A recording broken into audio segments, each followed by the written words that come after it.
د قرقول د پراختیا ادارې مدیر محمد عارف په وینا د هیواد اقتصادي ودې او د ملي ارزښت لرونکو توکو د پیژندنې په موخه هر کال په څیر سږ هم د قرقول 48514 د قرقول پوستکي د افغانستان نه بهر صادر شوي دي.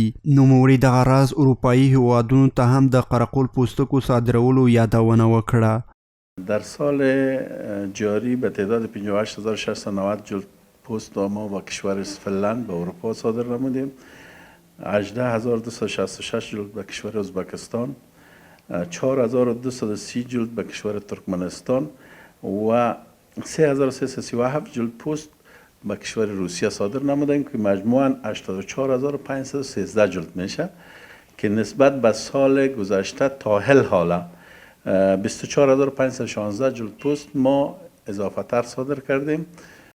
نوموړي دغه راز یادونه وکړه او ویل چې د قرقول پوستکي له درک څخه نږدې 1 میلیون افغانۍ عواید هم ترلاسه کړی دی.